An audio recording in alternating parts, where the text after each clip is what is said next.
don't know me, I'm Sarah. I'm the cleaning project coordinator of the Chautauqua County Rural Ministry. With the cleaning project, we're trying to collect as much leftover local produce as possible that would otherwise go to waste from local farmers and just redistribute it. We bring it to local agencies, soup kitchens and pantries, including our own agency here. Chautauqua County has the most farms per capita in New York State, is that correct? The most farms? Yes. Okay. So we just have a great resource here. So it makes sense that we would want to incorporate our local farmers also into our cooking and nutrition program. It seems to be kind of a buzz topic right now. There's a lot of local farmer, local food discussions going on, and I'm just especially excited to be able to bring some of our local farmers to Dunkirk to meet us, because they just have a lot to share and just a lot of expertise and great philosophy about their operations. So before I introduce our guests, if you haven't been here before, let me know if there's not enough surveys back there, and I will go make some more copies. If our copier is still there, I haven't even looked, it's all torn apart. But there's a survey in the back that you can fill out. It just helps us to improve the program. All the materials back there are things that Gary and Margaret provided. There's some information about their farm, about free-range eggs, and also the recipe of the quiche that we're going to eat today. Please feel free to take a dozen of their eggs. We're really excited that we, with the help of the Northern Chautauqua Community Foundation, we got the funding to offer an item of product from all of the farmers in this series to give to every participant, which is awesome. It's the highest quality eggs you can get. So without further ado, I'd like to introduce Margaret and Gary from Brueggel Farm. Thank you, Sarah.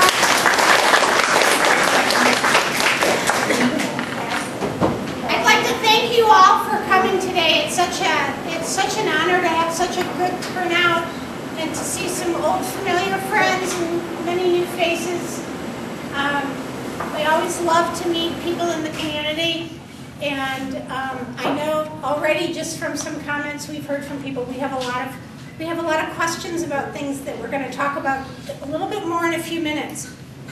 Just so that you kind of have an idea of how things are going to roll today. We're not going to be rolling eggs. No rolling eggs. The eggs have already been rolled and cracked. That's already done. What we're going to do is Gary's going to help us to do he's going to do a demonstration on how to put the quiche together, because it's a very easy quiche. I'm a terrible cook, and even I can throw this together and have it turn out all right. So every one of you should be able to take a dozen eggs home and make something similar pretty easily. And then once we're done with the demo, we'll put that quiche in the oven along with everything else that's not just what we have to all share today, but there's plenty more. Plus, Gary made at home this morning fresh spelt bread from organic spelt that he ground himself. So everyone, hopefully he's making enough bread and everybody will be able to get a slice. Will he slice nice and thin? Yeah. So and then we'll have a little bit of time to talk about the farm, to talk a little bit about eggs, the whole organic movement. We are a certified organic farm, of which there's really only about a dozen in Chautauqua County. So it is a movement that is growing here. And hopefully we'll see a lot more organic farms, but we'll talk a little bit about that, and we'll talk a little bit about the organic and sustainable food movement versus conventional farming. So he asked me coming in about the different colored eggs in the cartons. Yeah. And we have chickens who produce different colored eggs. Basically, and we'll pass this around, it's just a little basket. They come in all different sizes, shapes, and colors. Here's an egg from one of my turkey girls. Oh my God. Big, speckled, heavy. There's a blue egg from one of my Americanas. Different breeds lay different colored eggs. Here's a dark brown egg. This comes from one of my Welsomers. They lay a dark brown speckled egg, almost looks chocolatey colored. And then you can get all kinds of funky little eggs that show up looking like that. This is what we call a dud. There would not be a viable chicken in this egg. I have a lot of young turkey layers, and this is like one of their little tiny eggs. When they first start laying, these are like their practice eggs. And then you get some funny things. This was an egg that looks like it had been squashed. It's sort of flattened on one end, and it's got some wrinkles in it. And not every egg that comes out of the hen is perfect. Sometimes they are shaped funny. Sometimes they have rough textures on them. Sometimes they've gone crazy eating the oyster shell, and so they have a little too much calcium buildup in their system, and you'll get calcium, excess calcium on the eggshells.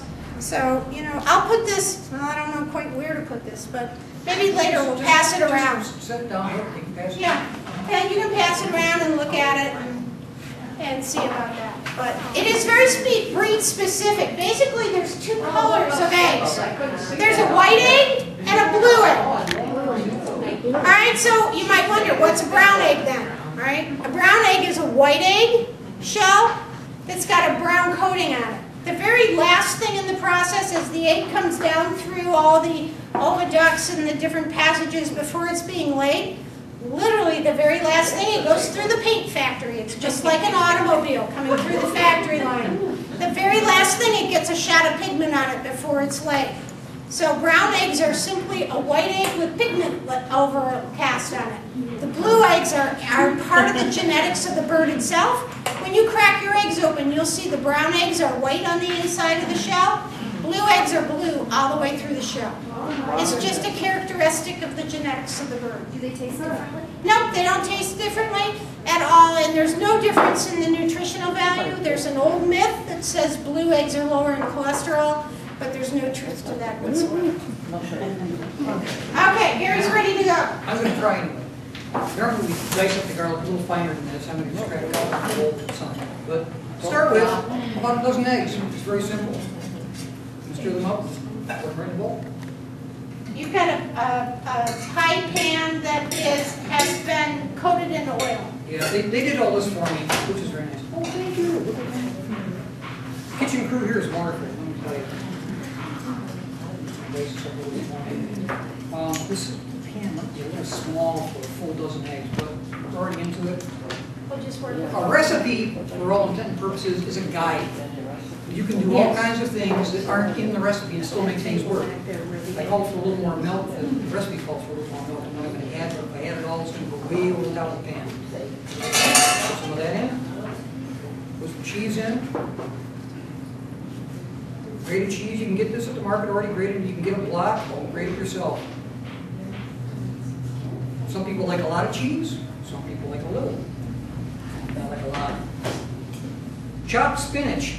This is also wonderful stuff. You can put broccoli, you can put almost anything in a quiche. Squash, peppers. Oh, summer squash is great. Onions. Spinach is still readily available. There are some local farms that are actually producing spinach already. You can find them at the Fredonia Farmers Market, which from now on will be out at Church Street in Fredonia. Unfortunately, tomatoes are not in season. When you use real, fresh, vine-ripe tomatoes, there's nothing like them, especially in the quiche.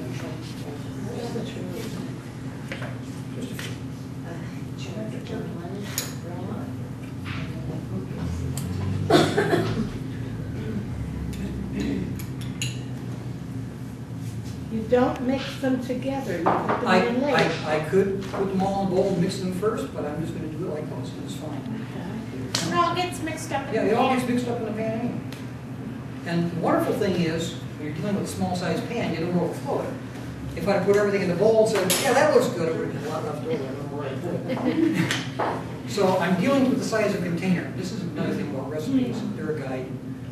Put a little salt in.